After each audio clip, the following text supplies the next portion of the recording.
मोदी का मुजरा, नरेंद्र मोदी का मुजरा, प्रधानमंत्री नरेंद्र मोदी का मुजरा, बीजेपी नेता नरेंद्र मोदी का मुजरा आप चाहे जिस रूप में पुकार सकते हैं। ऐसा हम क्यों कह रहे हैं? ऐसा नहीं कि नरेंद्र मोदी जी ने कोई मुजरा किया हो। दरअसल नरेंद्र मोदी जी ने वो हिंदू मुसलमान करते हुए विपक्ष पर आरोप लगाया कि विपक्ष मुसलमानों के तुष्टीकरण के लिए मुजरा कर रहा है। भाई, तुष्टीकरण की बात तो पहले भी बहुत की जाती रही है, लेकिन मुजरा शब्द का इस्तेमाल क्यों किया गया, एक महत्वपूर्ण बात है। दूसरी बात यह है कि छठे चरण में बीजेपी को भारी नुकसान होता हुआ दिख रहा है, एज एक्सपेक्टेड। जैसे कि हम उम्मीद कर रहे थे उस हिसाब से ही छठे चरण में बीजेपी को भारी नुकसान होता हुआ दिख रहा है। चाहे यूपी हो, चाहे हरियाणा हो, चाहे दिल्ली हो, बिहार, बंगाल, झारखंड, हर जगह से नुकसान होने की खबर दिख रही है। और तीसरी बात है कि चुनाव आयोग ने पांचों चरण के डाटा प्रतिशत में भी और आंकड़ों में भी जारी कर दिया है। नमस्कार, मैं हूं प्रेम कुमार। प्रणाम इंडिया में आपका बहुत बहुत स्वागत है। हमारे साथ जुड़ चुकी हैं देश की लब्ध प्रतिष्ठित सामाजिक विश्लेषक, राजनीतिक विश्लेषक मीनू जैन जी। आपका बहुत बहुत स्वागत है। सामाजिक कार्यकर्ता की जगह मैंने सामाजिक विश्लेषक भी बोल दिया, तो वो भी कोई गलत नहीं बोला, लेकिन सोशल एक्टिविस्ट तो आप हैं ही। हम आज जो करने जा रहे हैं बातचीत, हालांकि 3 बड़ी घटनाओं का हमने जिक्र किया। एक तो मतदान छठे चरण का, दूसरा जो चुनाव आयोग ने आंकड़े जारी किए, लेकिन सबसे पहले हम बात करना चाहते हैं मुजरा। भाई, मुजरा जो शब्द है जिसका हम किस रूप में इस्तेमाल करते हैं वो निर्भर करता है। और हमारे समाज में मुजरा को बहुत सम्मान की तरफ से माना नहीं गया, क्योंकि पुरुषवादी समाज है। अगर मुजरा कोई महिला कर रही है तो मुजरे का आनंद कौन ले रहा है? पुरुष ले रहा है। तो एक तरफ पुरुष आनंद भी लेगा और दूसरी तरफ महिला को अपमानित भी करेगा कि मुजरा कर रही है। ये जो विरोधाभास है समाज का, इस विरोधाभास को जो विद्वान होते हैं, जो सामाजिक परिवर्तन का नेतृत्व करते हैं, जो देश का नेतृत्व करते हैं, उनसे अपेक्षा की जाती है कि इन कुरीतियों पर एक मार्गदर्शक के तौर पर ऐसी भाषा, ऐसी बात, ऐसी भाषा बोलें, ऐसा आचरण करें और ऐसा स्थापित करें उदाहरण कि ये चीजें खत्म हो, प्रैक्टिस खत्म हो। प्रैक्टिस या तो मुजरा को देखने का नजरिया हमारा बदलना चाहिए या फिर मुजरा नहीं होना चाहिए, दोनों में एक ही बात तो होगी। तो इस पर काम करने के बजाय आप किसी को एक गाली के तौर पर मुजरा शब्द का इस्तेमाल कर रहे हैं कि विपक्ष मुसलमानों को खुश करने के लिए, तुष्ट करने के लिए मुजरा कर सकता है तो करे, इस भाषा का इस्तेमाल किया है। बहुत ही निंदनीय। लगातार नरेंद्र मोदी जी की भाषा इसी तरीके से निम्न स्तरीय होती चली गई है। तो मीनू जैन जी, सीधे आपके पास आता हूं कि क्यों नरेंद्र मोदी जी ऐसी भाषा का इस्तेमाल कर रहे हैं, क्यों उन्होंने ऐसा कहा? लेकिन आप जवाब दें इससे पहले मैं वो बाइट सुना देता हूं। बाइट खत्म होगी फिर आप ही बोलेंगे। वोट बैंक, इंडिया अलायंस को अपने वोट बैंक की गुलामी करनी है तो करें, उनको वहां जाके मुजरा करना है तो भी करें। बस ये आपत्तिजनक छोटी सी बात। हमारे साथ जुड़ चुके हैं सुरेंद्र दुबे सर, आपका बहुत बहुत स्वागत है। जी मीनू जी। नमस्कार मीनू जी, नमस्कार जी मीनू जी। जी हाँ, देखिए, जो मोदी जी ने आज जिस तरीके से इस शब्द का इस्तेमाल किया और वो भी एक पब्लिक रैली में सार्वजनिक रूप से, वो बहुत निंदनीय है और एक शोचनीय हमारे लोकतंत्र की दशा और दिशा को बताता है कि मोदी जी पब्लिक डिस्कोर्स को किस निम्नतम स्तर तक ले गए हैं। प्रधानमंत्री की भाषा तो औरों के लिए एक उदाहरण होनी चाहिए, अनुकरणीय होनी चाहिए कि प्रधानमंत्री वो भाषा बोलते थे। देखिए, आप पंडित नेहरू के जो स्पीचेस हैं उनको बतौर नजीर पेश किया जाता है कि देखिए इस मौके पे क्या शानदार स्पीच दी, इस मौके पे क्या शानदार स्पीच दी। यहाँ आप प्रधानमंत्री जो है विपक्ष को मैं कोसना ही बोलूंगी, उनको उसके लिए कोई अच्छा उपयुक्त शब्द नहीं पहुंचा मिला, और वो एक इतने अभद्र स्तर तक, एक निम्नतम स्तर तक उतर आए भाषाई शालीनता के कि सबका सिर शर्मसार हो गया। भारत के नागरिक के तौर पे मुझे तो बहुत शर्म आई कि हमारे देश का प्रधानमंत्री किस स्तर की भाषा का इस्तेमाल कर रहा है। अभी तक तो जो कर रहे थे चलिए चल रहा था, लेकिन आज इन्होंने हद ही कर दी। देखिए, आप चुनाव चल रहा है, आप विपक्ष के ऊपर आक्रमण करें, हमलावर हो, विपक्ष की नीतियों की, विपक्ष की योजनाओं की, विपक्ष के घोषणा पत्र की, मैनिफेस्टो भी कहते हैं जिसको, उसकी आप सख्त से सख्त शब्दों में आलोचना करें। उस पे जितना हमलावर हो सकते हैं आप होइए, उसका काउंटर रखिए, वो स्वागत है आपका। यही चुनाव है, यही लोकतंत्र है। लेकिन आप उसमें गालियां देने पे उतर आए एक दूसरे को, क्योंकि उन्होंने मुजरा शब्द गाली के तौर पे इस्तेमाल किया, जो आपने भी कहा कि गाली के तौर पे वो, मतलब वो ये बता रहे हैं, इतना ज्यादा विपक्ष को डिमीन कर रहे हैं ये कह के कि विपक्ष जो है मुसलमानों के सामने मुजरा कर रहा है। अब देखिए, जो हिंदुस्तान की जो कल्चर है उसमें मुजरा करना और उसका क्या अर्थ होता है ये किसी से छिपा नहीं है, और मेरे ख्याल से प्रबुद्ध दर्शक हैं, किसी को बताने की जरूरत भी नहीं है उसका, हम उसको व्याख्या करके बताएं। लेकिन प्रधानमंत्री को ये शब्द कहना और कहने से पहले वो एक खुद भी सोचे। इनफैक्ट देखिए प्रेम कुमार जी, अगर मेरे घर में मैं ये भाषा इस्तेमाल करूं तो मुझे एक तरीके का मतलब बहुत ज्यादा अपराध बोध महसूस कराया जाएगा कि क्या भाषा इस्तेमाल कर रही हैं आप, क्या क्या और औरों को क्या सिखाएंगे, घर के छोटों को क्या सीखेंगे आपसे जो भाषा का आप इस्तेमाल कर रही हैं।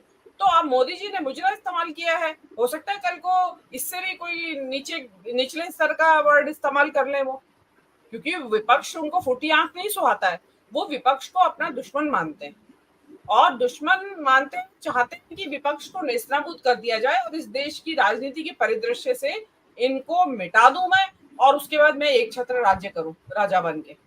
तो वो चीज देखिए नहीं होगी, क्योंकि जनता ने मोदी जी की इस भाषा को, आम आदमी ने, आम फैम ने कोई बहुत अच्छे तौर पे नहीं लिया है, सबको नाराजगी है इस बात से। और मैं मानती हूँ कि भाजपा के जो नेता हैं, बड़े हों या छोटे हों, अंदर खाने, बाहर से कुछ ना बोले लेकिन अंदर खाने वो भी शर्मसार होंगे कि देश का प्रधानमंत्री चुनाव जीतने के लिए किस स्तर पे जा रहा है। और ये हमारे देश की जनता के ऊपर भी एक टिप्पणी है कि उन्होंने कैसे व्यक्ति को चुना है प्रधानमंत्री कि जो इस तरह के निम्नतम स्तर की भाषा बोलता है। मतलब हमारे देश की जनता की चॉइस इतनी घटिया है, मैं तो ये कहूंगी। तो प्रधानमंत्री को अभी बोलने पे उनका हमेशा से नियंत्रण नहीं रहा है, उसमें उनके विरोधी हो, विपक्षी हो या अल्पसंख्यक समुदाय के लोग हो, उनको कोई परहेज नहीं है। जब वो बोलते हैं तो उनको वर्बल डायरिया हो जाता है, मतलब मुंह से क्या निकल रहा है उनको कोई होश नहीं रहता। मुझे तो लगता नहीं है कि उनको कोई होश रहता है कि मैं देश का प्रधानमंत्री बोल रहा हूँ। वो पूरी तरीके से एक टपोरी वाली भाषा, मैं तो कहूंगी ये टपोरियों वाली भाषा है जो ये बोल रहे हैं, तो वो वाली भाषा का इस्तेमाल कर रहे हैं, अपने को भी धब्बा लगा रहे हैं अपने नाम के ऊपर, और देश के नाम के ऊपर भी धब्बा लगा रहे हैं। देखिए, जो जैसे कि अभी अनुमान बता रहे हैं, चला चली की बेला है, अब तो जाने का टाइम है, तो कम से कम जाते जाते तो कुछ अच्छा दर्ज करा के जाए अपने नाम से, लेकिन उनको उसकी भी चिंता नहीं है। चलिए, देश का ये दुर्भाग्य है कि प्रधानमंत्री इस तरह की न्यूनतम स्तर की भाषा में उतरे हुए हैं। अब इससे ज्यादा क्या कह सकते। जी जी बिल्कुल, लगातार हमारे दर्शक प्रतिक्रिया दे रहे हैं, लेकिन मैं इस विषय पर प्रियंका गांधी ने क्या जवाब दिया है। प्रियंका गांधी और डिम्पल यादव दोनों की रैली आज बनारस में हुई और शानदार किस्म से रैली हुई, लेकिन प्रियंका गांधी ने उस रैली में नरेंद्र मोदी जी को जवाब दिया। क्या जवाब दिया ये सुन करके फिर सुरेंद्र दुबे सर का इस पर छोटा सा कमेंट लेंगे, फिर विषय परिवर्तन करेंगे। जी, इतनी भी अपनी असलियत मत दिखाइए। आपने देश को कहा है कि देश आपका परिवार है, परिवार समान है। परिवार का जो मुखिया होता है हमेशा परिवार के सदस्यों के प्रति और परिवार के सदस्यों के उनके प्रति एक आंखों की शर्म होती है, वो नहीं खोनी चाहिए। आज आपने मोदी जी का भाषण सुना, बिहार में भाषण दिए, आपने सुना होगा। मैं आ रही थी यहां, मैं उनका बिहार का भाषण देख रही थी और ऐसे ऐसे शब्द उन्होंने इस्तेमाल किए विपक्ष के नेताओं के लिए जो इस देश के इतिहास में किसी प्रधानमंत्री ने नहीं इस्तेमाल किए होंगे। देखिए, प्रधानमंत्री पद का पूरा देश आदर करता है, हम भी आदर करते हैं। आपकी आस्था, आपकी आशाएं मोदी जी से एक समय में जुड़ी हुई थी। क्या मोदी जी की जिम्मेदारी नहीं बनती कि वो पद की गरिमा रखे, पद की मर्यादा रखे? आज जिस जिस तरह से वो बोल रहे हैं, अफसोस की बात यह है बहनों और भाइयों कि इनकी असलियत दिखाई देने लगी है। और मैं मोदी जी को कहना चाहती हूं कि मोदी जी, आप देश के प्रधानमंत्री हैं, इतनी भी अपनी असलियत मत दिखाइए। आपने देश को कहा है कि देश आपका परिवार है, परिवार समान है। परिवार का जो मुखिया होता है हमेशा परिवार के सदस्यों के प्रति और परिवार के सदस्यों के उनके प्रति एक आंखों की शर्म होती है, वो नहीं खोनी चाहिए, वो हमेशा रखनी चाहिए। तो प्रधानमंत्री जी बौखलाहट में आ गए हैं, भूल गए हैं कि वो देश के प्रतिनिधि हैं, आपके प्रतिनिधि हैं, कि इस तरह के शब्द उनके मुंह से नहीं निकलने चाहिए। आखिर आगे वाली पीढ़ियां क्या कहेंगी कि ये हमारे प्रधानमंत्री के पद को इतना गिरा चुके हैं, पद की मर्यादा नहीं रखी, पद की गरिमा नहीं रखी। जी, सुरेंद्र दुबे सर, एक छोटी सी टिप्पणी। जी, देखिए, प्रधानमंत्री जी जिस तरह से अपनी भाषा गिराते जा रहे हैं और कभी बायोलॉजिकल नहीं रह जाते हैं, तो जाहिर है जो आदमी बायोलॉजिकल नहीं होगा वो मुजरा कराने की ही बात करेगा। वैसे वो करा भी रहे, हम सब लोग गलत में पिछले 10 साल से वो मीडिया के लोगों को मुजरा ही करा रहे हैं, अपनी पार्टी के तमाम लोगों को मुजरा करा रहे हैं। वो जो पता नहीं पार्टी के लोग। सुरेंद्र दुबे सर, लेकिन ऐसा कहते हुए हम भी उसी पाप का बागी नहीं हो जाते हैं जो नरेंद्र मोदी कर रहे हैं? नहीं, हम थोड़ी कह रहे मुजरा करें, हम कह रहे हैं ये इनका जो दृष्टिकोण है वो ये बताता है कि जिस ढंग से वो डिक्टोरियल एटीट्यूड है उनका, वो शायद यही समझ रहे हैं। देखिए, जो आदमी के दिल में बात होती है सबकॉन्शियस माइंड में, वो किसी न किसी रूप से निकल जाती है। आप कहते हैं हम उसे, मैं दिन भर से चिंता में हूँ कि कह रहे हैं मुजरा करा देंगे, अब हम इस उम्र में मुजरा तो न कर पाएंगे। भाई अगर मुजरा करने की बात आ रही तो हम तो न कर पाएंगे। चिंता की विषय ये है, हम थोड़ी कह रहे हैं, वो कह रहे हैं कि मुजरा कर लें, ठीक है। ये जो भाषा का स्तर गिर रहा है और ये साबित भी कर रहा है क्या वो जान गए हैं। और आप देखिए, वैसे ये ढंग की कोई बात अगर कहते थे प्रधानमंत्री, एक हफ्ते से नोट करिए, जब से बहकी बातें करने लग गए हैं तब से बीजेपी का कोई नेता इनकी बात पर ट्वीट करके किसी ने कहा क्या दिन भर, वाह मोदी जी आपने क्या कहा कि मुजरा करा देंगे? किसी ने कहा वाह मोदी जी आप ठीक है, आप बायोलॉजिकल नहीं है, आप वाकई। वो समझ गए कि यार अब मामला गड़बड़ा गया, अब हम इनकी चापलूसी के चक्कर में हम भी कहीं मुंह दिखाने लायक नहीं रह जाएंगे। जी जी जी, मैं अब बात करने वाला हूं अगले विषय पर। वो ये है कि चुनाव आयोग ने आज आंकड़े जारी कर दिए, और आंकड़े जो जारी किए उस पर तो हम आएंगे, बात करेंगे। लेकिन सब लोग चौंक गए कि आंकड़े 5 चरण के उन्होंने जारी किए, और प्रतिशत में नहीं, पूरा एग्जैक्टली आंकड़ा भी दिया उन्होंने।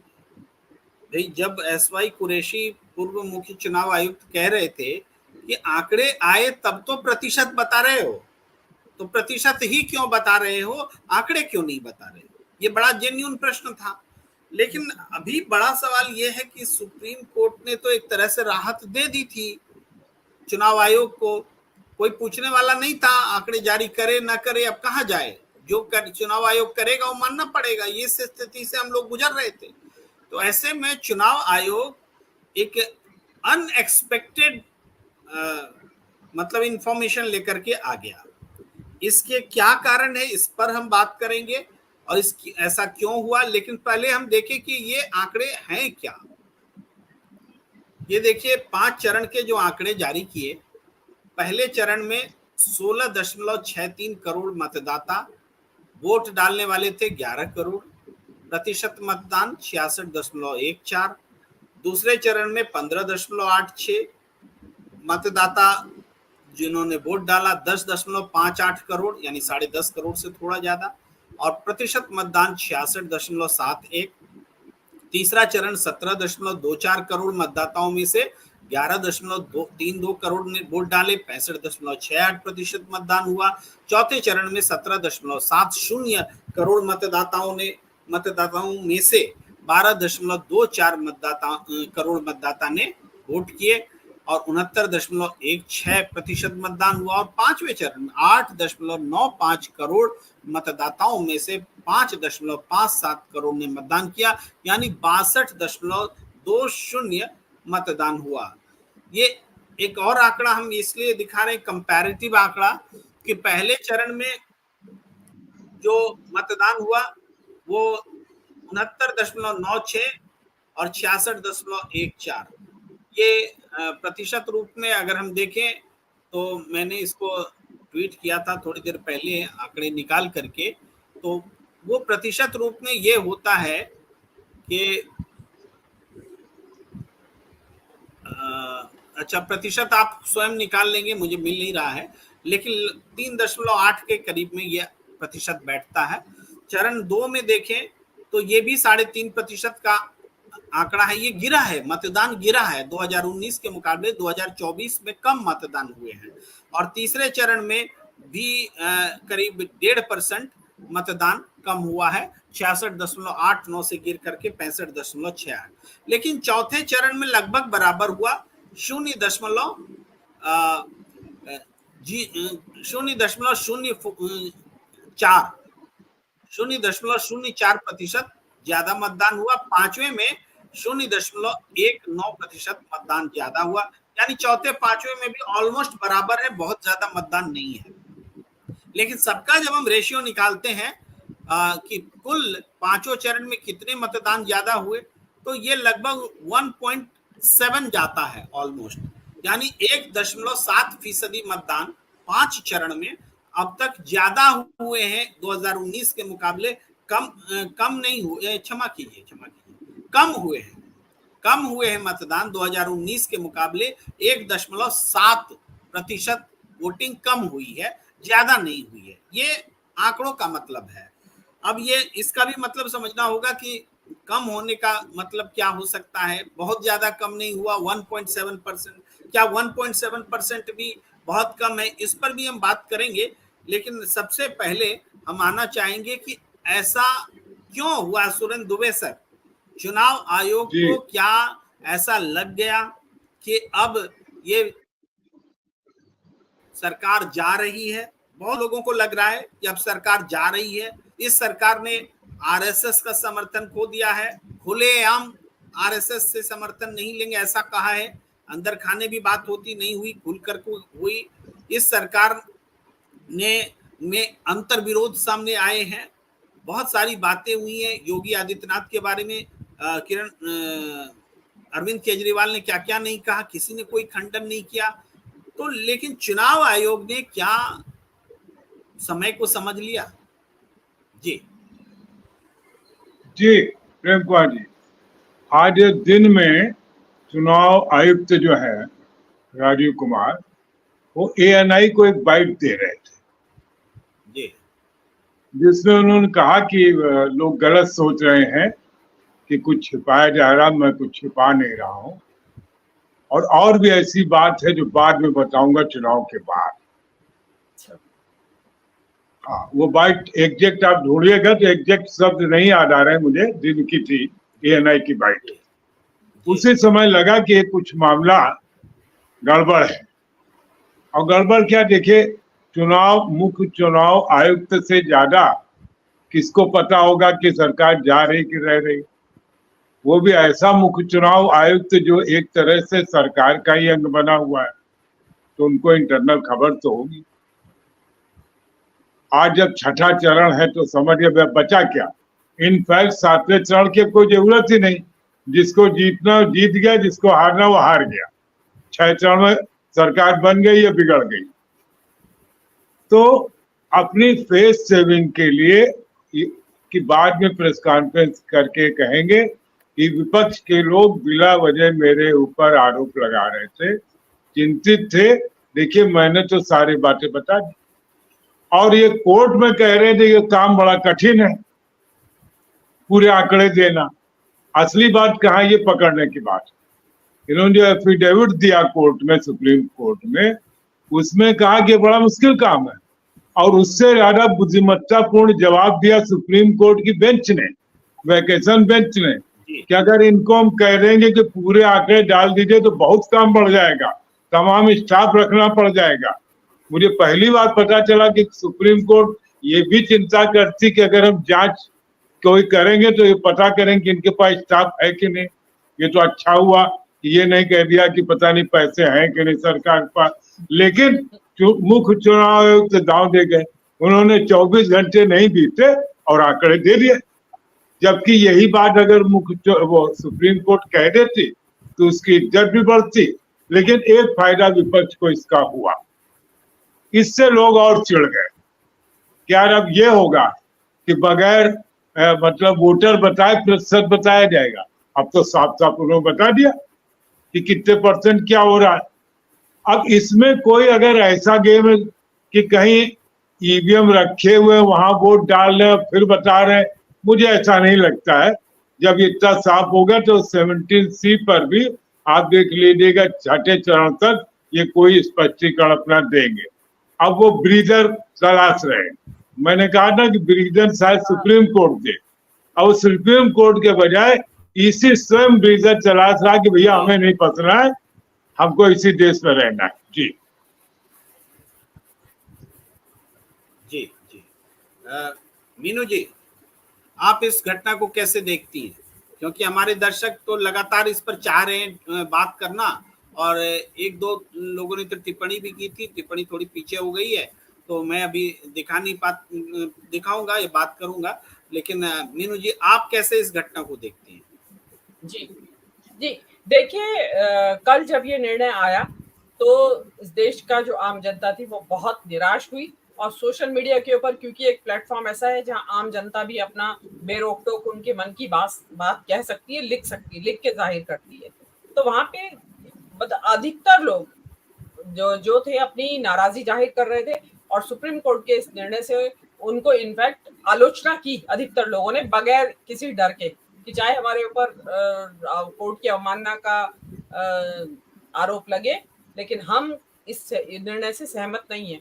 क्योंकि उन्होंने उसको जुलाई तक के लिए टाल दिया था, जबकि कि नई सरकार अस्तित्व में आ जाती तो क्या उसके बाद ऐसा संभव हो सकता था कि दोबारा से काउंटिंग करते या उसमें कुछ मिस्टेक निकलती, गलत निकलती, तो उसमें सरकार को गिराया जाता क्या? मतलब बहुत इम्प्रैक्टिकल और हास्यास्पद फैसला था सुप्रीम कोर्ट का, कि हम बाद में सुनेंगे इसको जुलाई में। लेकिन इसमें एक चीज और समझने वाली है, जैसे कि आज इन्होंने चुनाव आयोग ने इस आंकड़े को प्रकाशित कर दिया। लेकिन सुप्रीम कोर्ट में वजह दी कि इसको फोटोशॉप कर लिया जाएगा, मॉर्फिंग कर ली जाएगी, इसके साथ फजिंग कर ली जाएगी, छेड़छाड़ करेंगे लोग, इसको पब्लिश करना सही नहीं है। तो ये चीजें अब कहाँ जाएंगी? अब क्या, अब कहाँ चली गई वो चीज? भाई डेटा तो वहीं के वहीं शामिल है। तो ये चीजें मतलब बहाना, जो बहानेबाजी थी, वो बहानेबाजी को दरकिनार करते हुए उन्होंने ये पब्लिश कर दिया। इसमें राजीव कुमार जी की तो कोई आत्मा नहीं जागी है, मैं नहीं मानती उनकी कोई आत्मा जागी है, लेकिन जो वाइड स्प्रेड कल जो लोग उत्तेजित थे और ये तक संभावना जताई जा रही थी कि अगर ये आंकड़े नहीं मिले तो 1 तारीख के बाद एक बहुत बड़ा सड़कों पे उतरेगी जनता और बहुत जबरदस्त धमाल मचेगा, लोग नाराज है बहुत इस कदर। तो उससे जो हार से जो हार का जो सामने भूत दिखाई दे रहा है मोदी जी को, तो उनको लगा कि ये कहीं ऐसा ना हो कि 1 तारीख से पहले ही जनता को सड़क वड़क पे आ जाए। तो उन्होंने आदेश दिया है राजीव कुमार को कि भाई तुम पब्लिश कर दो अब जो भी होगा, क्योंकि देखिए फजिंग की अभी भी गुंजाइश है। आप ये मत सोचिए कि आंकड़े उन्होंने जाहिर कर दिए तो उसमें कुछ हेराफेरी नहीं हुई है, क्योंकि हेराफेरी हुई है। आपकी 11 दिन बाद आप उनका आंकड़ा बढ़ा रहे हैं वोटर्स का, कि जो संख्या पहले फेज में थी पहले दिन और उसके 11 दिन बाद वो बढ़ जाती है।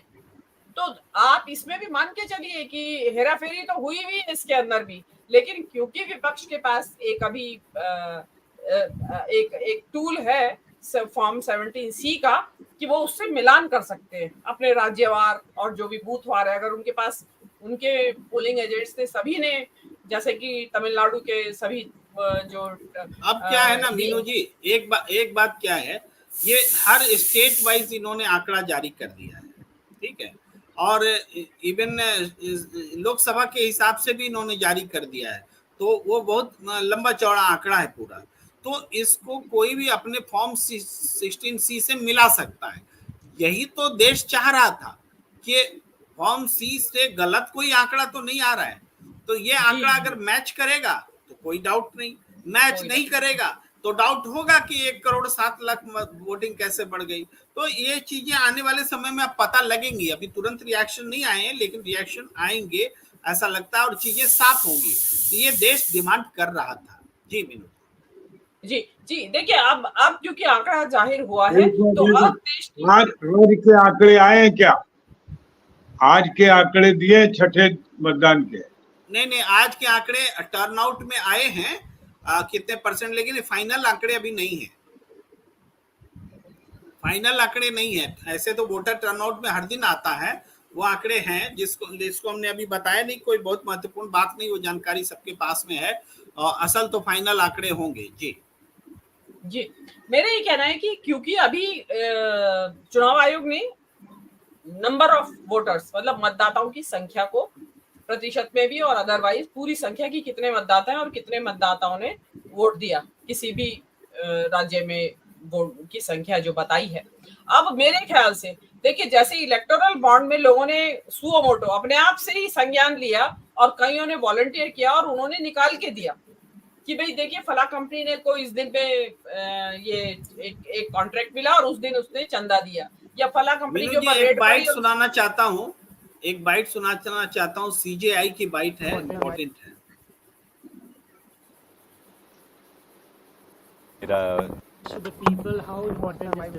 देखिए, मेरा निजी जीवन भारतीय कानून व्यवस्था और संविधान से जुड़ा हुआ है और आज मैंने मेरा वोट डालकर बहुत विनम्र भाव से एक नागरिक के रूप में मेरे कर्तव्य का पालन किया है और इसलिए मैं पहले ही कह चुका हूं कि ये बहुत बड़ा कर्तव्य है हर एक नागरिक का। सर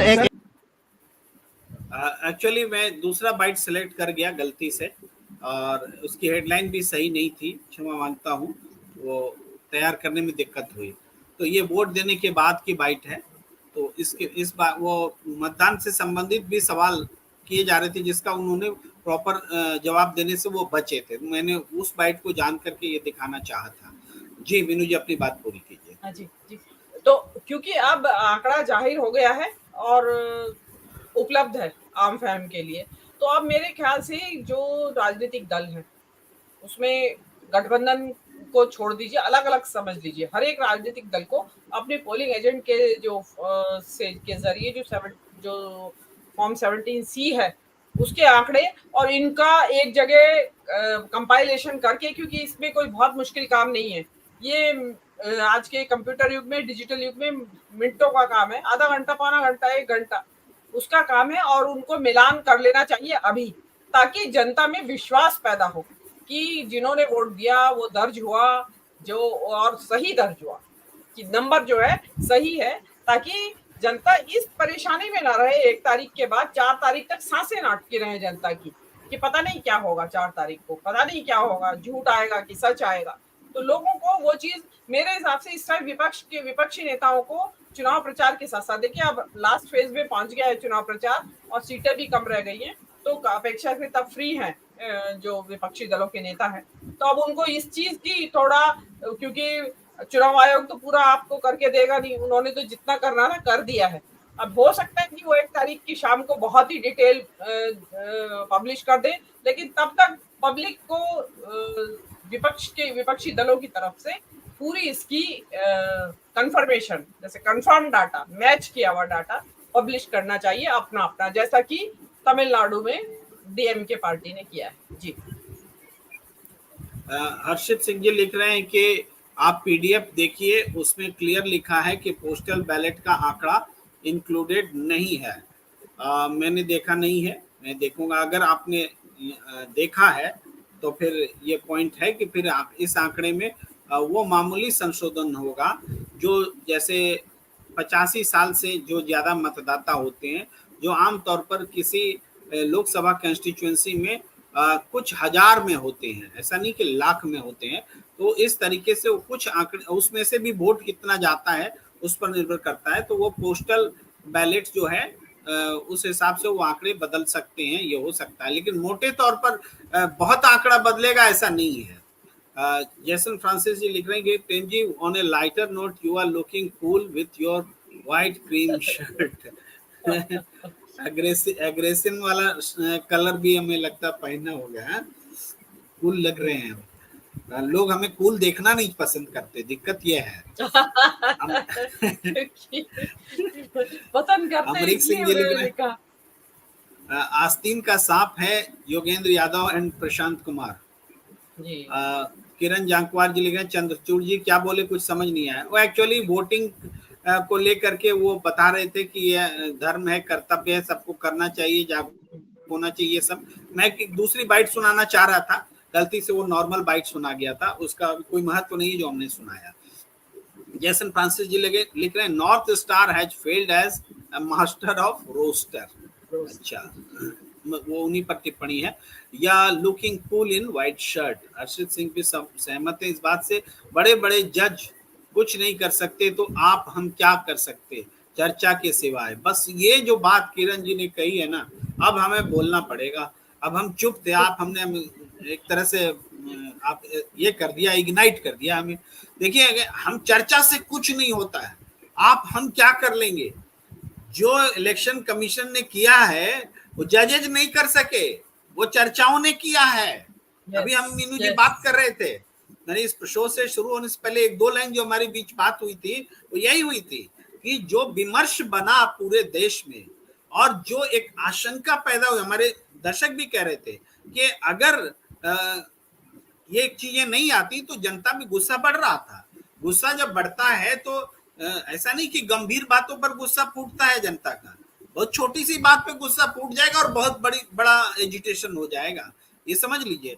मतलब 74 का जेपी आंदोलन हुआ था, गुजरात में वो खाने में खिचड़ी या कुछ कमी रह गई थी छात्रों के बीच में, बस छोटी सी बात पर बड़ा आंदोलन हो गया और पूरे देश में हो गया, क्योंकि उसका वातावरण मौजूद होता है।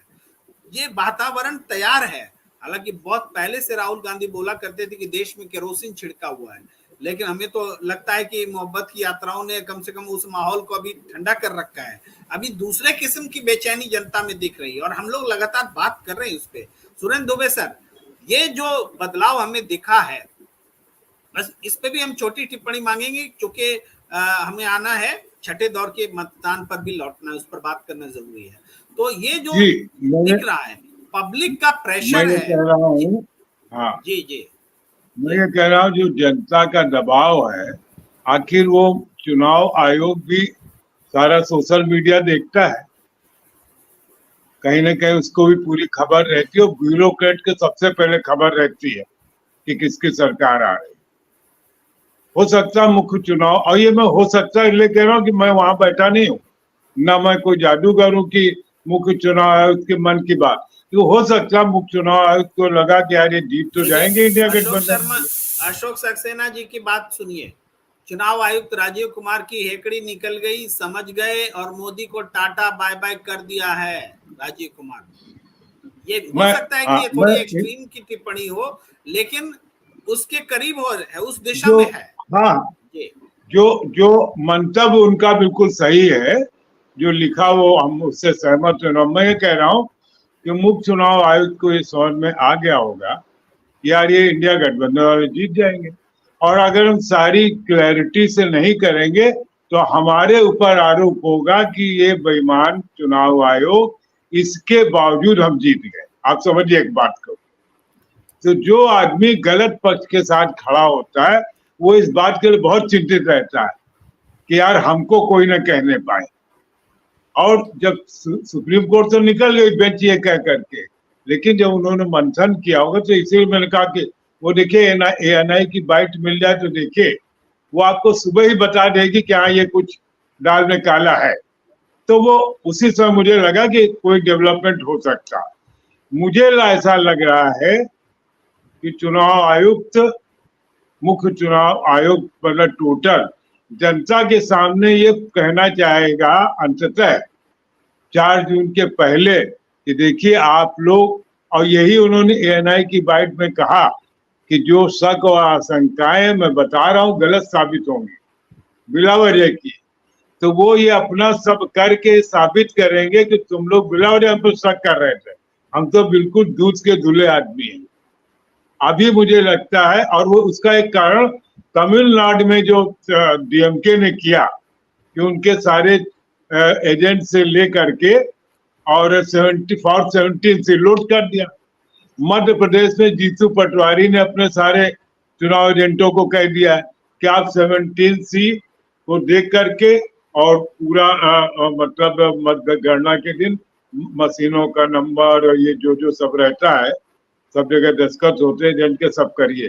तो उनको ये भी लगा होगा कि यार ऐसा तो हो ही सकता, मान लो कांग्रेस क्या सब जगह डिसीजन ना होगा पूरा, तो जैसे उत्तर प्रदेश से सपा के लोग तो आए और एजेंट को 17C फॉर्म दिया जाना वो है। तो मुझे ऐसा लगता है कि आप देखेंगे एक आध दिन में 17C 1 जून के पहले तक हो सकता है वो भी लोड कर दे, क्योंकि और तब सुप्रीम कोर्ट झूठा साबित हो जाएगा कि आप कह रहे थे कि कैसे कर देंगे, इतना बड़ा काम है और आप हमारे पर दबाव है।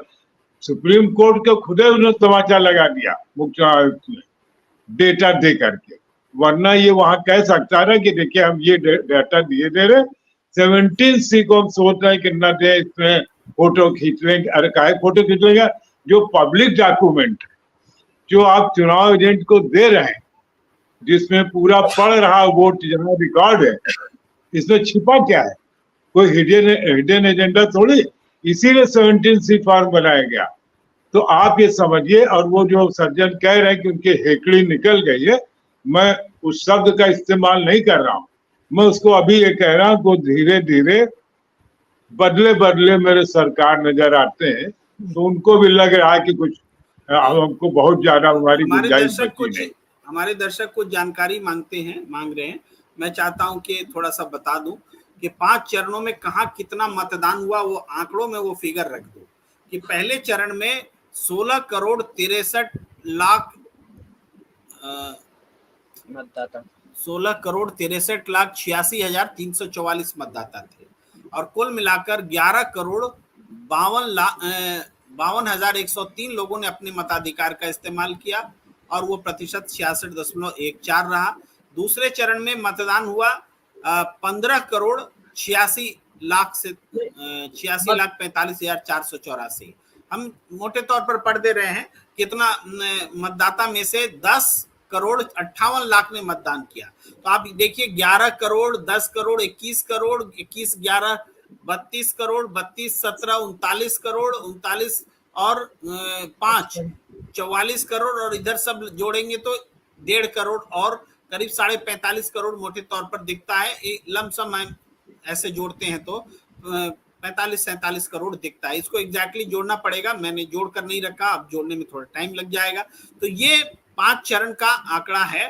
तो कुल मिलाकर के आप समझिए पूरा जब मतदान होता है, पिछले बार 64 करोड़ लोगों ने मतदान किया था, तो 5 चरण में है तो अभी लगभग होना चाहिए 20 करोड़ और होना चाहिए। 2 चरण में होना तो हमें मुमकिन नहीं लग रहा है कि 2 करोड़ 20 करोड़ मतदाता होंगे, क्योंकि छोटे छोटे चंक बचे हुए हैं चुनाव के।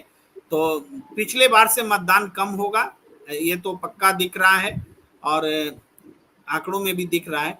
मैं एक योगेंद्र यादव जी की बाइट मैं आपको सुनाना चाहता हूं। वो ये है कि जो उन्होंने कहा उस पर जो प्रतिक्रियाएं हुई, हमारे दर्शक भी जो लगातार लिख रहे हैं और उनको कोस रहे हैं, तो उससे डर करके योगेंद्र यादव जी ने सफाई दी है। तो इसको भी समझिए पब्लिक का प्रेशर, कि उनको प्रेशर लेना पड़ रहा है और बोलना पड़ रहा है। मैं थोड़ा सुना लेता हूं बाइट, जरूरी नहीं कि पूरा सुनाऊं, लेकिन थोड़ा सुन लीजिए, उससे उनकी धारा समझ में आ जाएगी। जी, अगर आप कोई बात कहें और दोनों साइड उससे थोड़ा थोड़ा परेशान हो, तो इसका मतलब है कि सवाल नाजुक है और आपने सटीक बात कही है। यही इस बार हुआ जब से मैंने कल रात को लोकसभा चुनाव के आकलन 5वें फेज के बाद अपना फाइनल आकलन पेश किया एक वीडियो में। तब से प्रतिक्रिया देखने के बाद से मुझे लगा कि भाई तीर सही निशाने पे लगा है। बीजेपी वाले ट्रोल तो हमेशा ही गाली गलौज करते हैं, उन्होंने इस बार भी गाली गलौज की, बात को ऐसा तोड़ मरोड़ के पेश किया। कुछ इंडिया गठबंधन के लोग भी इस प्रोपेगेंडा से विचलित हो गए। अरे क्या बात कह रहे हैं आप, आपने क्या कह दिया। मुझे सब सुन के गुस्सा भी आया, हंसी भी आई, लेकिन एक गहरा संतोष भी हुआ। गुस्सा इस बात का कि मीडिया कैसे पेश कर रहा है। मैं कह रहा हूं कि बीजेपी को कम से कम 2019 से 50 सीट का नुकसान होगा, 250 से कम आ सकती है। बीजेपी को मेजॉरिटी मिलने का सवाल नहीं होता है और ये संभव है कि एनडीए को भी मेजॉरिटी ना आए। और मीडिया क्या रिपोर्ट कर रहा है, योगेंद्र यादव ने बीजेपी की जीत की भविष्यवाणी की। अरे मीडिया चलाते हो कि चुटकुले की दुकान चलाते हो। हंसी इस बात की आई है कि बीजेपी के दरबारियों को और उनका समर्थन करने वालों को योगेंद्र यादव का कंधा चाहिए अपनी बात की विश्वसनीयता बनाने के लिए। शुक्रिया कहने का मन किया, लेकिन एक गहरा संतोष इस बात का हुआ कि आखिर ये बहस उस बिंदु पे आ गई जहां पिछले 1.5 महीने से मैं इसे लाना चाह रहा था। 1.5 महीने से मैं कह रहा हूं कि भाई ये 400 पार की बात टोटल फिजूल है, बकवास है, 420 है, झूठा प्रोपेगेंडा है, इस पे बात करने की जरूरत नहीं है। इतने महीनों तक बात करने के बाद अब मीडिया ने इस पे पूर्ण विराम लगा दिया है। मैं ये भी कह रहा हूं कि 303 के ऊपर जाने की बात नामुमकिन है। लगता है 303 के ऊपर की बात करने वालों ने भी अब वो बात छोड़ दी है। मैंने ये भी कहा कि बीजेपी को 272 के ऊपर नहीं जा रही है, 272 से नीचे है। लगता है बिना बोले बीजेपी के समर्थकों और मीडिया के मित्रों ने इस बात को भी स्वीकार कर लिया है और बहस उस बिंदु पे आ गई है जब मैं पहले से कह रहा हूं कि असली बहस केवल इतनी है कि क्या पूरा एनडीए मेजॉरिटी ला पाएगा या नहीं ला पाएगा। मैंने ये कहा कि 5वें दौर के अंत में एनडीए आगे था, इंडिया पीछे था। मैंने ये भी कहा कि ये संभव है अगर ये स्थिति और चलती रही, जो खबर हरियाणा से, दिल्ली से, पूर्वी उत्तर प्रदेश और पश्चिमी बिहार से मिल रही है, अगर वो चलती रही तो ये भी संभव है कि इंडिया ऊपर हो जाए और एनडीए नीचे हो जाए। मतलब ये चुनाव पलट चुका है।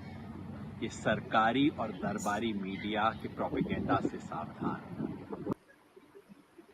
तो आप सुन रहे थे योगेंद्र यादव जी को, और हालांकि इन्होंने ये बात जो कही है पूरी तरह से एक दो लाइन में बोले, तो उन्होंने कहा कि हम ऐसा नहीं कहते कि एनडीए की सरकार आ रही है, हम कह रहे थे कि ये भी हो सकता है कि एनडीए को भी बहुमत ना मिले, इंडिया को भी बहुमत ना मिले।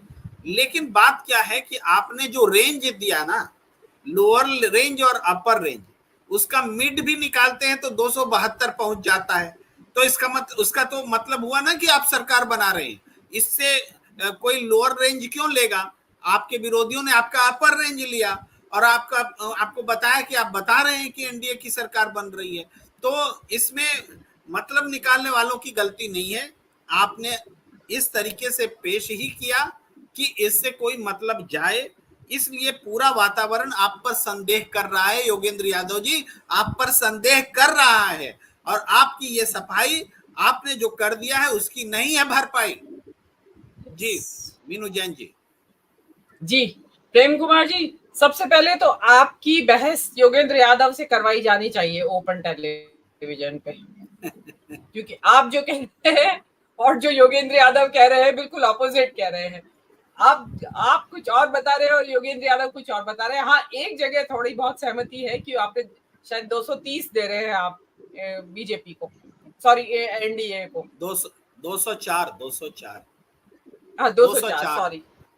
हाँ तो यहाँ भी सहमति नहीं है, वो 304 बता रहे हैं, वो एनडीए को 304 बता रहे हैं। तो आप बिल्कुल पोल्स अपार्ट है, दोनों का बिल्कुल अलग अलग विश्लेषण है। तो आपका तो बहस करना बड़ा सही रहेगा कि दोनों एक दूसरे के ऑपोजिट ये अनुमान कैसे लगा रहे हैं। क्या मुझे आश्चर्य होता है कि योगेंद्र यादव जी कह रहे हैं कि जैसी की हवा चल रही है हरियाणा में और दिल्ली में और पंजाब में, तो इस हवा को महसूस किए बिना आपने आंकड़े दे दिए क्या?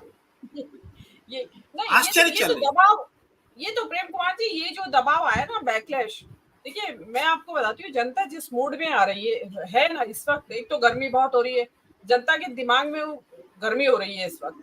तो योगेंद्र यादव को ये जो बैकलैश आया सोशल मीडिया पे, उनसे खतरा हुआ कि देखिए जनता का कोई भरोसा नहीं, कभी कहीं मिल जाए तो उठा के मारपीट पे उतर के आ सकती है जनता इस वक्त, इस तरह का माहौल बन चुका है। तो और दूसरी अब हमारे पास बहुत थोड़ा समय बचा है, थोड़ा सा संक्षेप में हम तुरंत अब आज के चरण पर बात करेंगे। जी हाँ, मैं बस एक चीज और कहना चाहती हूँ जो योगेंद्र यादव जी को ही लेके, इसमें सबसे ज्यादा ऑब्जेक्शन देखिए इसलिए आया क्योंकि योगेंद्र यादव अब कांग्रेस के साथ जुड़ चुके थे। इंडिया गठबंधन का जो बंबई में ये मोदी राहुल गांधी की जो यात्रा का समापन हुआ, उसमें वोट ऑफ थैंक्स भी इन्होंने दिया। लेकिन आप एक अपना रोल तय कर लीजिए कि या तो आप इंडिया गठबंधन के साथ हैं या फिर आप सेफोलॉजिस्ट हैं, एक रोल आपको तय करना पड़ेगा। लेकिन आप जो है कि कभी आपको, मुझे ऐसा लगता है कि कोई जिस बेनिफिट की उम्मीद कर रहे थे वो बेनिफिट मिला नहीं कांग्रेस से या इंडिया गठबंधन से, बेनिफिट इन्वर्टेड कॉमास में है, तो शायद वो उसका उन्होंने ये निकाला भड़ास। आपको ध्यान होगा ये वही योगेंद्र यादव है जिन्होंने 2019 के चुनाव के बाद कहा था कि कांग्रेस को अब मर जाना चाहिए, और बहुत बड़ा आर्टिकल लिखा था बड़े न्यूज़पेपर में। तो ये वो व्यक्ति हैं जो वो चाहते हैं कि मरी जाए कांग्रेस, तो मरी जाए कम से कम, बाकी तो मरे या ना मरे। और ये जितनी है जितने की ये सॉफ्टनेस और ये नकली विनम्रता बना के बोलते हैं ना ओढ़ के, आई एम सॉरी टू से, इस तरह के लोग बड़े धूर्त होते हैं। इतनी विनम्रता, इतनी मतलब गुड़ भी 5 किलो डाल के, जैसे 5 किलो गुड़ खा के बोल रहे हो, इतनी भी ठास। तो ये व्यक्ति जो होते हैं कि विश्वास के लायक नहीं होते। और सबसे बड़ी बात इसमें प्रॉब्लम ये आई है कि आप जब इंडिया गठबंधन के साथ इतने समय से दिखाई दे रहे हैं 2 साल से, तो आज क्या हुआ अचानक? अगर इंडिया गठबंधन के साथ नहीं है तो आपका ये सब सही है, लेकिन ये जो आपने किया वो एक इंडिया गठबंधन के लिए आपने अच्छी बात नहीं की, चाहे आप सही भी कर रहे हो, क्योंकि जो इंडिया गठबंधन के साथ खड़ा हुआ व्यक्ति है वो हमेशा अपने गठबंधन के लिए पॉजिटिव बात कहेगा, और अगर उसको नेगेटिव दिखाई भी दे रहा है तो उसको वो बोलेगा नहीं। ये पॉलिटिकली सेवी बात नहीं है, पॉलिटिकली आप सेवी नहीं है। देखिए मैं बार बार कहती हूँ जिस तरह की चिंतक विचारक टाइप लोग होते हैं ना, जो ये राजनीतिज्ञ अच्छे नहीं होते, ये राजनीति की चालें नहीं जानते ना राजनीति कर पाते। जी। जी मीनू जी, अब हम थोड़ा जल्दी से आना चाहते हैं आज जो इलेक्शन हुआ उसको देखते हुए। देखिए, आज जो चुनाव हुए उसमें उत्तर प्रदेश में 14 सीटें थी और इन 14 सीटों में इस बार जो खबरें आ रही हैं, आप देखिए, जो राजा भैया के प्रभाव वाले इलाके हैं, प्रतापगढ़, फूलपुर, इलाहाबाद, इन सब जगहों पर इंडिया गठबंधन की जीत होती दिख रही है। इवन सुल्तानपुर, जहां मेनका गांधी चुनाव लड़ रही हैं, मेनका गांधी चुनाव हार जाएंगी। आप इस बात को, मैं थोड़ा स्क्रीन से हटाकर बोल रहा हूं, मेनका गांधी इस बार चुनाव जीतने नहीं जा रही हैं। ये आज का फीडबैक है, उसके हिसाब से हम बोल रहे हैं। इसके अलावा जो कुल मिला के डुमरियागंज, बस्ती, संत कबीर नगर, लालगंज, आजमगढ़, जौनपुर मछली शहर है, इसमें मछली शहर, आजमगढ़, इवन जौनपुर, लालगंज, संत कबीर नगर, इनमें से आप ये समझिए कि डुमरियागंज जैसी सीट भी, जहां से जगदम्बिका पाल खड़े हैं, इन सब जगहों पर देखिए तो इन 14 में से कम 10 से 11 सीटें इंडिया गठबंधन के पक्ष में आ रही हैं। और इसका कारण राजा भैया फैक्टर है। इसका कारण अमित शाह और योगी आदित्यनाथ के बीच की शार्प हुई लड़ाई है। इसका कारण आरएसएस और बीजेपी के बीच की बड़ी दूरी है। और इसका कारण दलित, मुसलमान और अति पिछड़ों का इंडिया गठबंधन के साथ जुड़ाव है। और इसका कारण अखिलेश यादव ने जो कैंडिडेट खड़े किए, नॉन यादव ओबीसी, इसने मैजिक किया है। तो कुल मिलाकर के ये 14 सीटें जो हैं उसमें 11 सीटें, 10 से 11 सीटें ये आपको इंडिया गठबंधन के पास आती दिख रही है। हरियाणा में 10 सीटें हैं। कुरुक्षेत्र, अंबाला, सिरसा, करनाल, सोनीपत, रोहतक, भिवानी, महेंद्रगढ़, गुड़गांव, फरीदाबाद, हिसार। इसमें हम आपको पहले भी हरियाणा के बारे में बता चुके हैं कि 10 सीटों में से इस बार जो 2-3 सीट लगता है कि बीजेपी जीत सकती है, 2-3 सीट, उनमें से जैसे गुड़गांव थी, फरीदाबाद थी, करनाल थी, इन सब जगह भी तस्वीर बदल चुकी है। अब आज की तारीख में बीजेपी को गुड़गांव से 1 से ज्यादा सीट मिलने वाली नहीं है, सिंगल सीट से ज्यादा नहीं मिलने वाली है। 10-0 था, इस बार हो सकता है 0-10 बीजेपी के लिए आंकड़े हो, तो आपको चौंकना नहीं चाहिए। हालांकि हमने अपने आकलन में भी 1 सीट जरूर रखी है बीजेपी के लिए, क्योंकि पूरा हरियाणा में माहौल बदल चुका है। बिहार में 8 सीटों पर चुनाव हुए। पश्चिम चंपारण, महाराजगंज, वाल्मीकि नगर, शिवहर, वैशाली, पूर्वी चंपारण, गोपालगंज, सिवान। इसमें देखिए वाल्मीकि नगर और वैशाली ये पहले से इंडिया गठबंधन के हक में आती हुई पूरा माहौल बन चुका था। और जो पश्चिम चंपारण और पूर्वी चंपारण है, इनमें से 1 सीट इंडिया गठबंधन और 1 एनडीए के पास जा सकती है। गोपालगंज, सिवान का भी जो है, ये भोजपुरी वाले इलाके में इंडिया गठबंधन एक मजबूत लड़ाई लड़ी है, वो एक समीकरण बनाया है। तो इसमें जो 8 सीटें हैं, हम 5 और 3 का मुकाबला देख रहे हैं। 5 इंडिया गठबंधन के पक्ष में और 3 सीटें बीजेपी के पास जाते हुए देख रहे हैं आज के इसमें। फिर आप बिहार का हो गया। अब इधर पश्चिम बंगाल में आइए। तामलुक, झारग्राम, मेदिनीपुर, बांकुड़ा, विष्णुपुर, कांतीघाटल, पुरुलिया। इनमें जो तामलुक में वो जज साहब चुनाव लड़ रहे हैं और जज साहब की स्थिति थोड़ी बेहतर है, क्योंकि ये इलाका पूरे बीजेपी का गढ़ माना जाता है, वो इलाका है। झारग्राम, मेदिनीपुर, इन इलाकों पे भी शुभेंदु अधिकारी का प्रभाव माना जाता है। बांकुड़ा तक ये इसके बाद विष्णुपुर, कांतीघाटल, पुरुलिया होता है। इसमें ये ऐसे भी जो चुनाव हुए थे तो उसमें बीजेपी के पास में 8 में से मेरे ख्याल से 4 सीटें उसके पास, 5 सीटें थी और 3 तृणमूल कांग्रेस की थी। इस तरह से अभी वर्तमान में ये स्थिति है। तो इस 5 में बीजेपी 4 हो सकती है, 6 नहीं हो रही है, ये हमें दिख रहा है इस पश्चिम बंगाल के चुनाव में। लेकिन कोई बड़ा आंकड़ों का उलटफेर इस चरण में नहीं दिखता। दिल्ली की 7 सीटें हैं। दिल्ली के बारे में आप सबको खबर है, जानते हैं। देखिए, पूर्वी दिल्ली कुलदीप कुमार और उत्तर पूर्वी दिल्ली कन्हैया कुमार, ये 2 सीटें निश्चित रूप से इंडिया गठबंधन के पास आ रही हैं, कोई रोक नहीं रहा है, एकदम क्लियर है और ये बड़े मार्जिन से आएगी, ये भी क्लियर है। एकदम माहौल बदल गया कन्हैया कुमार के पक्ष में और मनोज तिवारी हवा हो गए, ये रिपोर्ट है। इसके बाद आप देखिए चांदनी चौक और नई दिल्ली में बांसुरी स्वराज के बारे में 2 तरह के ओपिनियन है, लेकिन मैं मानता हूं कि चलिए बांसुरी स्वराज मान लीजिए जीत सकती है, मुझे लगता है, लेकिन कई लोग कहते हैं कि नहीं जीतेगी।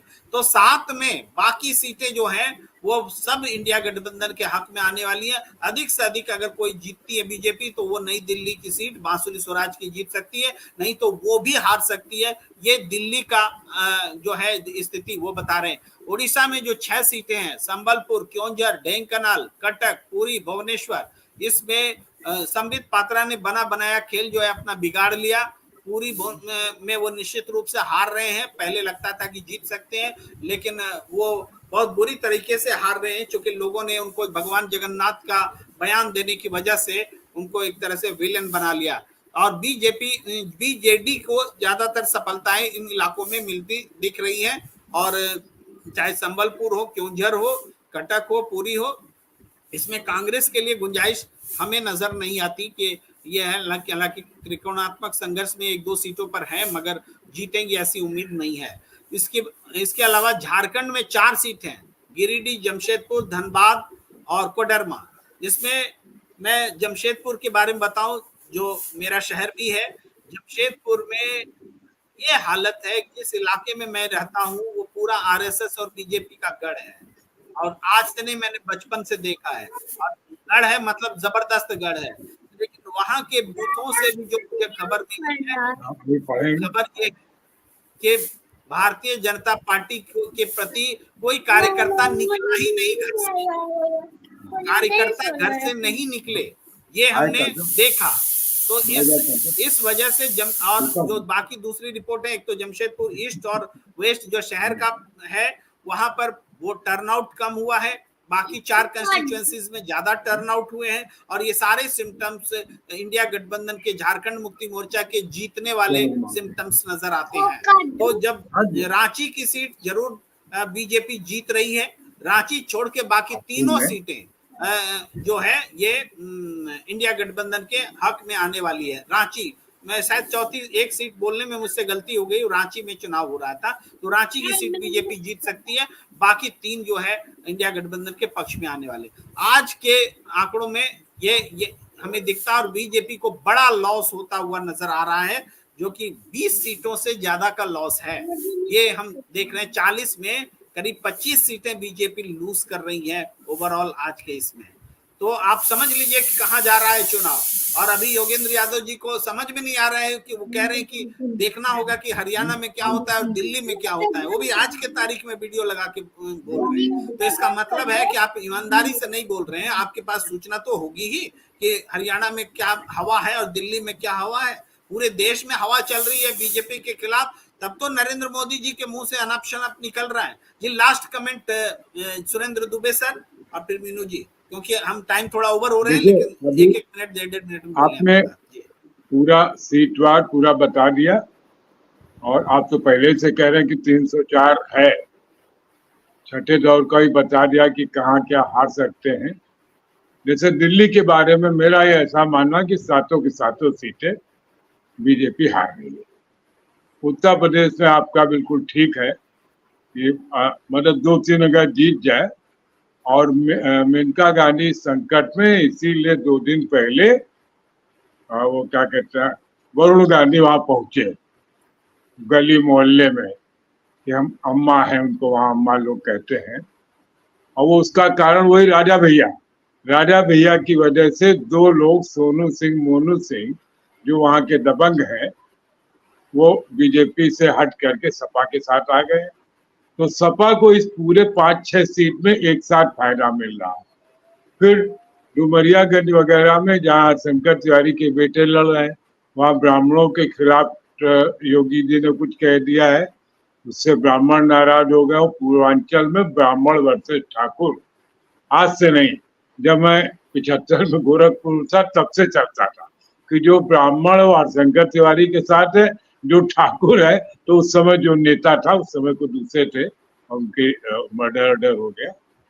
तो आपका आंकड़ा बिल्कुल इस बात सही है, लेकिन असली बात क्या है, योगेंद्र यादव, इनका भी लगता है दिमाग सटक गया है।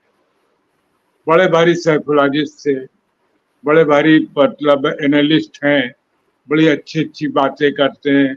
जब बात करते हैं तो ऐसा लगता है कि बुद्धिता पूरी उनकी मतलब भरी हुई है, लेकिन उनकी भी हवा साफ तो निकल गई। उनको लगा कि यार मैंने कहा, देखिए ये पब्लिक प्रेशर है, इसको कहते हैं जनता की। योगेंद्र यादव बहुत छोटी चीज है, पीके को आपने देखा, उनकी भी हवा निकल गई। ये असली हवा तो निकली मुख्य चुनाव आयुक्त की, जो कोर्ट में ये कहा कि हम नहीं दे सकते, ये सब हमारे पास नहीं, बहुत टाइम लगेगा देने में, अभी 24 घंटा बीता होगा मुश्किल से, और सब दे। जब मैं अभी बता रहा आपको, ये 17C का भी डाटा देंगे, क्योंकि ये अब विपक्ष को बताएंगे कि देखिए हुजूर, आप हमारे बारे में गलत सोच रहे थे, हम बहुत अच्छे चुनाव आयुक्त हैं, आपको लग रहा था, हमने देखिए सारा सब बिल्कुल साफ सुथरा कर दिया है। और ऐसा होता है, जब वक्त बदलता है तो फिर चार सारे, वो कहावत है ना, जब सुबह होने वाली होती है तो फिर धुंधलका आता है, फिर तारे दिखाई पड़ने लगते हैं, वही माहौल है। अब इसमें अगर किसी को कोई, और अब कोई बेईमानी भी उस स्तर पर नहीं कर पाएगा। 150 सीट जीतने वाला हारने वाला मामला हो, यहाँ हार जो है एक पार्टी 200 टच करेगी कि नहीं करेगी, इस पर वो है। तो 172 सीट पर बेईमानी करा पाना मुश्किल है, क्योंकि वो जो 150-200 जीतेगी वो भी बेईमानी फिर इंक्लूडेड होगी जितनी कर चुके होंगे। तो इसलिए मुझे लगता है कि बेईमानी का कोई असर नहीं होगा, एंड वी मस्ट होप कि our democracy will be safe. हमारी चिंता सिर्फ लोकतंत्र की रक्षा करना है, ताकि ये चुनाव आते रहे और हम लोग इस पर अपना मतलब तबसरा करते रहें। अगर चुनाव ही नहीं होंगे तो फिर हम कौन सा अपना ओपिनियन रखेंगे, कौन हमको सुनेगा। जी जी जी। देखिए, हमारे दर्शक पूछ रहे हैं मेरा आंकड़ा जो मैंने दिया उसमें भी कोई बदलाव है कि नहीं। तो मैंने इस लहर को भांप लिया था कि छठे में क्या होने वाला है, सातवें में क्या होने वाला है। ऐसा नहीं कि मुझे अंदाजा नहीं है, और वो अंदाज के हिसाब से ही चीजें चल रही हैं। मेरा आंकड़ा बिल्कुल दुरुस्त है, मैंने जो भी कैलकुलेशन रखा है उसके हिसाब से चीजें घटित हो रही हैं, क्योंकि हमने देखा है। हमने पहले भी बताया कि हमने कर्नाटक में देख लिया था कि वहां हवा क्या है, तो एक प्रेडिक्शन दिया था। हमने देख लिया था तेलंगाना में हवा क्या है, तो एक प्रेडिक्शन दिया था। और हमने देख लिया कि देश में क्या, पिछले चुनाव में भी 5 राज्यों का चुनाव हुआ, जरूर ऐसा लगा कि हम छत्तीसगढ़ में फेल हो गए, छत्तीसगढ़ में बहुत सारे लोग फेल हुए, और इसके अलावा मध्य प्रदेश और राजस्थान में हमारा आकलन सही नहीं बैठा। लेकिन हम उसका कारण हम ये न देखें कि सिर्फ हमारा विश्लेषण ही गलत हो, क्योंकि बहुत हमने देखा कि कोर्ट में मामला गया, बहुत सारी, आज जो ईवीएम का मामला बड़ा बना है, क्यों बना है? वही मध्य प्रदेश के रिजल्ट के कारण तो बना है, वही राजस्थान के रिजल्ट के कारण तो बना है। इसलिए मैं तो वक्त का इंतजार कर रहा हूं कि कभी वो फैसले आए और हमारा विश्लेषण जो भी रहा उस पर जो कलंक लगा है वो कभी मिटे। हम तो उसके याद कर मैंने चाहते हैं कि ऐसा हो। तो इस बार हम 2024 में जी मीनू जी, आखिरी कमेंट। जी हाँ, जो आपने अभी अपनी एक इच्छा जाहिर की, तो मेरा यही कहना है भाई, वो सुबह कभी तो आएगी। तो आएगी वो सुबह भी कि जो आपने आकलन राजस्थान और मध्य प्रदेश और छत्तीसगढ़ के लिए दिया था, उसकी भी कभी ना कभी, देखिए अगर निजाम पलटा तो ये सारी चीजें निकल के आएंगी, छूटेगी थोड़ी। बहुत सारी चीजें, मतलब जो अगर निजाम बदलता है तो उसका तो शुरू के 6 महीने तो इन्हीं काम में निकल जाएंगे, ये पुरानी चीजों की तपास करने में कि क्या क्या गलत हुआ और क्या क्या किस किस की जांच करवाई जानी चाहिए, किस किस, ये सारे घोटाले हैं और पता नहीं क्या क्या निकल के आएगा, वो अब सब सामने आ जाएगा। लेकिन जो अब हमें ये नहीं मान लेना चाहिए, आज इन्होंने ये जनता के दबाव, भारी दबाव में आने के बाद जो ये आंकड़े जारी कर दिए हैं कि उनकी वो अचानक से रातों रात ईमानदार हो गए, वो दबाव में अभी भी हैं। ये तो मोदी जी है दबाव में, इसका मतलब। और उन्होंने अपना ये इसमें करके कि भैया जारी कर दो। हो सकता है मुजरा वाली बात के बाद जिस तरीके से मुजरा का जिस तरह की मुजरा के ऊपर बैकलैश आ रहा है, तो उन्हें लगा कि चल यार आंकड़े जारी करके इस मुजरा को दबाओ, किसी तरीके से दब जाए। लेकिन जब तक बहुत देर हो चुकी है, और अब सोशल मीडिया पे कुछ जल्दी देरी कुछ नहीं है, अब तो पब्लिक के हाथ में बहुत बढ़िया टूल है और पब्लिक बहुत अवेयर हो चुकी है। वो पुरानी बात नहीं है कि आज की घटना है और कल अखबार में पढ़ेंगे सुबह को। आज तो घटना बाद में घटती है और पहले पता चल जाती है लोगों को, ये हाल हो रहा है। जी जी, हालांकि मैं एक बाइट और सुनाने वाला था पर अब टाइम नहीं है। बस एक बात बोलते हुए कि नरेंद्र मोदी जी ने पटियाला में भी एक बहुत ऐसा बयान दिया जो विवाद हो गया, मैंने ट्वीट किया है। और पटियाला में नरेंद्र मोदी जी ने कहा कि जो गोविंद सिंह जी के पंच प्यारे थे उनमें से एक मेरे चाचा थे और मेरा और आपका तो खून का रिश्ता है, ये उन्होंने बयान दिया। तो उसको मैंने ट्वीट किया, बहुत सारे लोग, कमर वाहिद नकवी जी ने भी अभी उसको रिपोस्ट किया है, अभी मैं देख रहा था। तो बहुत सारे लोग इसको आश्चर्य से देख रहे हैं कि अब क्या क्या बोलते हैं मोदी जी। प्रेम कुमार जी, हमने कल भी कहा था, फिर कह रहे हैं, we must think of getting him medical help. This is a fit case to be examined. ये मैंने कल भी कहा था। ये मुझे लग रहा है, हम लोग अभी मजाक से मान रहे हैं, लेकिन ये है वाकई। देखिए, जब आदमी एक बहुत ऊंचाई पर पहुंच जाए और उसके बाद उसको ये लगे कि नहीं हमको कोई नहीं हटा सकता है, और फिर उसको दिखाई पड़े, तो इसी ढंग की उल जलूल बातें कर रहा है। देखिए, ये तो बताया ना कि वक्त बदल गया, नहीं तो अभी इन्होंने कहा था गिरिराज सिंह का वक्तव्य आ गया होता कि नहीं, पंच प्यारे के समय ये थे, हम खुद भी थे उस समय। तो बड़े बड़े कलाकार लोग हैं ना, लेकिन वो जान रहे कि तो मोदी जी तो चले जाएंगे, हमको फंसा जाएंगे, इसलिए लोग इस समय शांत हैं। और आप मेरी बात नोट कर ले, ही नीड्स मेडिकल हेल्प, और आप लोगों को इस पर अभियान चलाना चाहिए कि पार्टी उनका पूरी तरह ध्यान रखे। आपकी 304 सीट में मैं थोड़ा इजाफा कर रहा हूँ, मुझे ऐसा लगता है कि मैं नहीं करूंगा, मैं ऐसा अभियान नहीं चलाऊंगा सर। आप सभी दर्शकों का बहुत बहुत आभार। हमारे साथ जुड़े थे सुरेंद्र दुबे सर, मीनू जैन जी, आप तमाम दर्शक, और हमारे YouTube चैनल को प्लीज लाइक कीजिए, सब्सक्राइब कीजिए, शेयर कीजिए, लोगों के बीच में फैलाइए। अदरवाइज यही 100-200 लोग के साथ हम बात करते रहेंगे, 1000-2000 के व्यूज हम पाते रहेंगे। तो हमें दीजिए इजाजत, धन्यवाद।